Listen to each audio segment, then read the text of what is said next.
इस वक्त की बड़ी खबर आपको बता दें, बिहार विधानसभा बजट सत्र की शुरुआत हो चुकी है, लेकिन इस बीच एक खबर यह भी सामने आ रही है कि तेजस्वी यादव गंभीर रूप से घायल हो गए हैं, यानी कि चोटिल हो गए हैं। वहीं दूसरी तरफ तेज प्रताप यादव के बगावती सुर खत्म होने का नाम नहीं ले रहे हैं। उन्होंने तेजस्वी यादव पर कई तरीके के हमले बोले हैं और साथ ही साथ प्रधानमंत्री नरेंद्र मोदी के नेतृत्व को 10 में से 10 नंबर दिए हैं और तेजस्वी यादव के नेतृत्व पर कई सवाल खड़े किए हैं। इस मामले में ज्यादा अपडेट के साथ मेरे साथ जुड़ रहे हैं मेरे सहयोगी नवेंदु जी। सर, सबसे पहले बात करते हैं, तेजस्वी चोटिल हो गए हैं। देखिए, आज से विधानसभा सत्र की शुरुआत हुई है और उससे पहले ही बवाल मच गया है। तेजस्वी यादव को लेकर आरजेडी ने अपने सोशल मीडिया साइट एक्स पर ट्वीट किया है कि आरजेडी के राष्ट्रीय कार्यकारी अध्यक्ष चोटिल हो चुके हैं और वो ऐसे हुआ कि उनको ठोकर लग गई। और जो तस्वीरें सामने आई है उस तस्वीरों से साफ साफ लग रहा है कि तेजस्वी यादव को वाकई में चोट लगी है। पैर के अंगूठे की जो नाखून होती है वो पूरी तरह से उखड़ गई है और तस्वीरों में साफ साफ नजर आ रहा है। हालांकि तेजस्वी यादव ने हॉस्पिटल की भी तस्वीर जारी की है और उन्होंने दिखाया है कि कैसे उनके पैर में चोट लगी है और चोट कितनी है। लेकिन सोशल मीडिया पर लोग बहुत तरीके की बातें कर रहे हैं। कोई कह रहा है कि तेजस्वी यादव का एक्सीडेंट हो गया, तो कोई कह रहा है कि तेजस्वी यादव ड्रामा कर रहे हैं।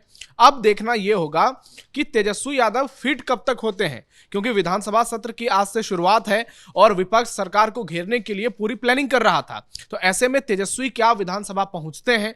तेजस्वी अगर नहीं पहुंचते हैं तो निश्चित तौर पर इसका एक मनोवैज्ञानिक एडवांटेज जो है वो सत्ता पक्ष को मिलेगा, क्योंकि तेजस्वी जिस तरह से विधानसभा में एनडीए को घेरते हैं, जो बयानबाजी करते हैं, उससे यह जरूर देखने को मिलता है कि दोनों गठबंधन में जबरदस्त वार पलटवार का सिलसिला चल रहा है।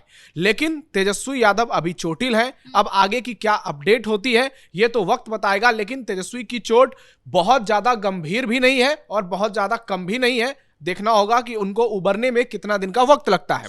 हालांकि लोग ये भी कह रहे हैं कि तेजस्वी यादव नाटक कर रहे हैं। अब चोट का मामला है, इस पर ज्यादा टिप्पणी करना सही नहीं होगा, इसलिए इंतजार करना चाहिए कि तेजस्वी यादव की ओर से फिर इस पर क्या बयान सामने आते हैं और परिवार की ओर से क्या रिएक्शन आता है। अब बात करते हैं तेज प्रताप यादव को लेकर, जिन्होंने तेजस्वी पर एक के बाद एक कई बड़े हमले बोले हैं।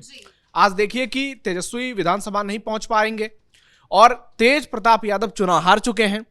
तो बिहार विधानसभा में बजट सत्र में पिछले कुछ सालों में ये पहली बार ऐसा मौका आएगा जब लालू परिवार से कोई भी सदस्य बिहार विधानसभा में मौजूद नहीं होगा।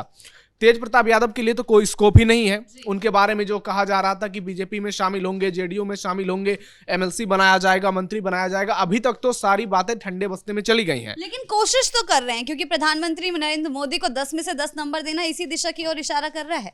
देखिए, कोशिश कर रहे हैं, लेकिन सवाल यहाँ पे कुछ और है।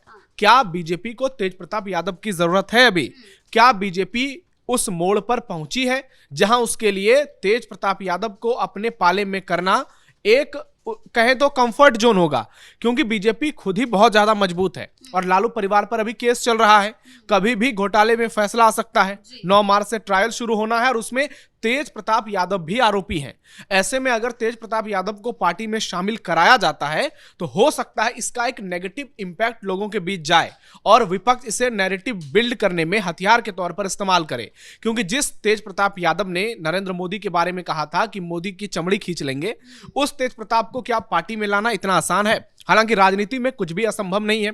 जब लालू प्रसाद यादव और नीतीश कुमार एक साथ आ सकते हैं तो फिर राजनीति में कुछ भी हो सकता है। और बिहार की राजनीति को अगर देखें पिछले कुछ समय में, तो यहां पर दल बदलने का और पलटी मारने का पुराना इतिहास रहा है और अभी जो वर्तमान में मुख्यमंत्री हैं नीतीश कुमार इसमें सबसे माहिर हैं। तो तेज प्रताप यादव अब लग रहा है कि धीरे धीरे वो पॉलिटिक्स से किनारे होते जा रहे हैं, लेकिन चूंकि वो चाहते हैं कि वो हेडलाइंस में बने रहें, राजनीति में उनकी चर्चा होती रहे, इसलिए वो इस तरीके की बयानबाजी करते हैं। पीएम मोदी को 10 में से 10 नंबर। आप देखिए, क्या विपक्ष, देश के विपक्ष में कोई ऐसा नेता है जो कि पीएम मोदी की इतनी तारीफ कर दे? 10 तो दूर है, 5 नंबर देने वाला कोई नहीं है अगर बीजेपी एनडीए के नेताओं को छोड़ दे। ऐसे में तेज प्रताप यादव पीएम मोदी को 10 में से 10 नंबर देखकर मोदी की तारीफ नहीं कर रहे हैं, वो तेजस्वी का विरोध कर रहे हैं। वो आरजेडी के मुंह पर चाटा लगा रहे हैं और आरजेडी को कह रहे हैं कि आप देखिए कि हम प्रधानमंत्री की तारीफ कर रहे हैं जहां आप लोग विरोध कर रहे हैं। उनसे कई सवाल पूछे गए। अभी बिहार में तेज प्रताप यादव छाए हुए हैं। दही चोड़ा भोज के बाद जिस तरह से वो खुद को एक बड़ा नेता मान रहे हैं और कई लोग ये कहने लगे हैं कि लालू प्रसाद यादव की असली झलक तेज प्रताप यादव में है और अगर तेजस्वी इस मामले में जेल चले जाते हैं तो फिर बिहार में राजनीतिक समीकरण पूरी तरह से बदल जाएगा।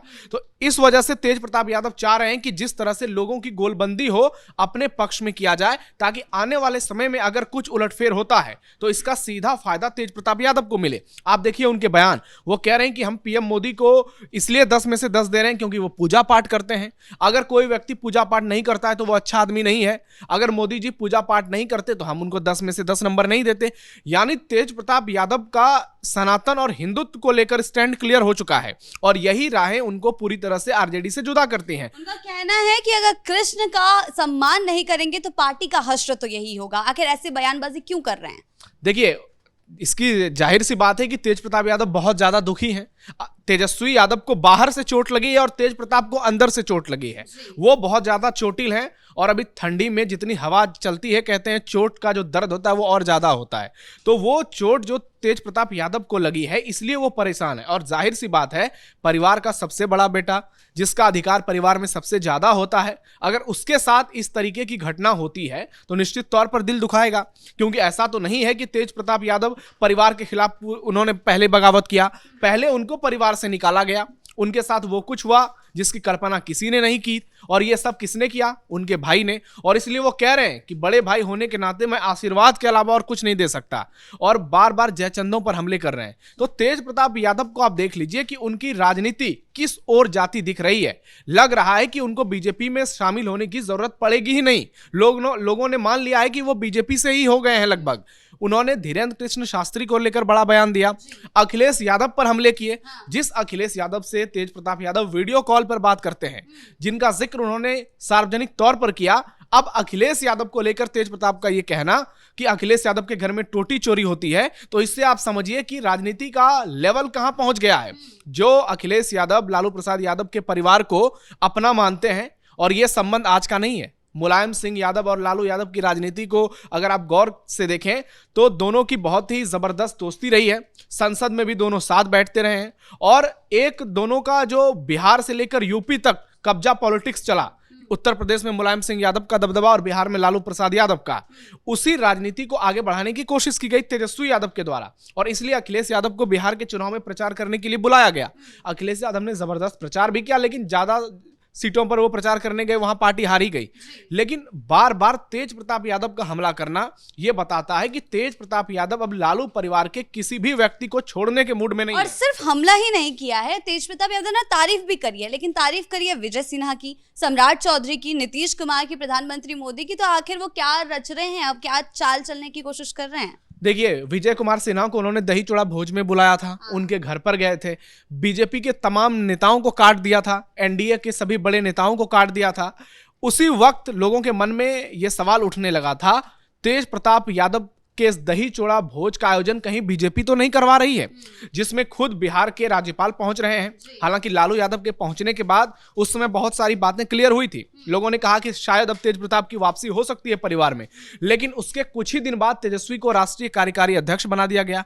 यानी लालू प्रसाद यादव की ओर से यह स्पष्ट कर दिया गया कि अब तेज प्रताप के लिए फिलहाल कोई स्कोप नजर नहीं आ रहा है। भविष्य में अगर चीजें बदलती हैं, अगर मामला पलटता है और हालात ऐसे हो जाते हैं जब किसी को देने के लिए कुछ नहीं बचेगा, तो उस वक्त क्या होगा ये कोई नहीं जानता है। ऐसे में तेज प्रताप को लगा कि अब लग रहा है कि हमारे लिए परिवार और पार्टी में कुछ भी नहीं बचा है, इसलिए उन्होंने अपने बगावती तेवर को और तेज कर दिया है। इसलिए सोशल मीडिया पर अभी तेज प्रताप यादव के वीडियो सबसे ज्यादा ट्रेंड कर रहे हैं।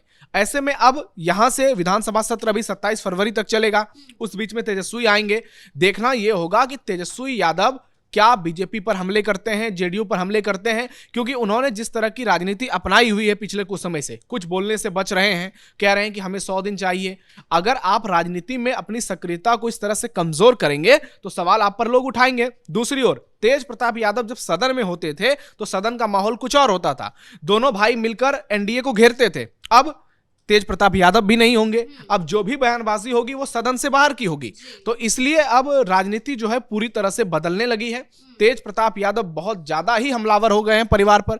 उनको लग रहा है कि परिवार के जितने भी लोग हैं और खासकर तेजस्वी यादव के जो दोस्त हैं वो उनके दुश्मन बन चुके हैं, राजनीतिक दुश्मन। इसलिए बयानबाजी में वो कोई कोर कसर नहीं छोड़ रहे हैं और ये बयानबाजी थमने वाली नहीं है। अभी आप देखिएगा कि ये बयानबाजी चलती रहेगी। हालांकि तेज प्रताप को आगे चलकर अब बीजेपी में कुछ मिल जाए, इस बात की संभावना से इनकार तो नहीं किया जा सकता, कभी भी कुछ हो सकता है। अगर मिल गया तो फिर तेज प्रताप जो चाह रहे हैं शायद अंदर खाने, उनका सपना पूरा हो जाए। लेकिन फिलहाल जो कुछ समझ में आ रहा है उससे तो दो तीन चीजें क्लियर हो रही हैं कि लालू प्रसाद यादव के परिवार में कुछ भी ठीक नहीं था, अब भी नहीं है और आगे होने की भी संभावना नहीं है। तेज प्रताप यादव की राहें पूरी तरह से अलग हो चुकी है। अब तो नए बंगले में भी शिफ्ट हुए हैं, उसे लेकर भी बवाल मचा है कि जहां से गए वहां सब कुछ तोड़ फोड़ कर लेकर गए हैं। अब उसे लेकर देखते हैं कि बीजेपी और सरकार की ओर से क्या रिएक्शन फिर से आता है, क्योंकि लखनऊ पासवान की टिप्पणी के बाद कोई बयान सामने नहीं आया है। तो दोनों तरफ से तेजस्वी यादव भी फंसे हुए हैं, तेज प्रताप भी फंसे हुए हैं और एनडीए जो है बजट सत्र के लिए जमकर तैयारी कर रही है। अब देखिए कल बजट पेश होना है बिहार का, विजेंद्र प्रसाद यादव वित्त मंत्री हैं, वो पेश करेंगे। तो केंद्र से जो बजट मिला है इस बार तो बिहार को बहुत कुछ नहीं मिला है, पिछले बार चुनाव थे तो बहुत कुछ मिला। अब देखना होगा इस बार बिहार के बजट में क्या कुछ ऐलान होता है, क्योंकि सरकार बनने के बाद ये पहली बार होगा कि वित्त मंत्री बजट पेश करेंगे और ये प्रचंड बहुमत की सरकार है। यानी 2020 और 2015 से ज्यादा संख्या में सरकार यहां जीत के आई है। तो बजट पे भी लोगों का फोकस होगा और लोग इस बात की भी उम्मीद करेंगे कि तेजस्वी यादव किस दिन वहां पहुंचते हैं विधानसभा में और उनका रुख क्या होता है सरकार को लेकर। बहुत बहुत धन्यवाद आपका इन तमाम जानकारियों के लिए। तो कुल मिलाकर तेजस्वी यादव अभी घायल हैं, जिसके चलते वो सदन में नहीं पहुंच पाएंगे, बजट सत्र में शामिल नहीं होंगे। हालांकि फिलहाल के लिए शामिल नहीं होंगे, जल्द ही वो शामिल हो सकते हैं। ये देखने वाली बात होगी कि वो कब तक बजट सत्र में शामिल होंगे और सरकार पर किस किस तरह के हमले बोलेंगे। वहीं दूसरी तरफ तेज प्रताप यादव का ये रुख तेजस्वी पर लगातार भारी पड़ता जा रहा है। ब्रेकिंग न्यूज में फिलहाल इतना ही। कैमरा पर्सन कुणाल के साथ मैं शिवानी रतूड़ी, कैपिटल टीवी बिहार।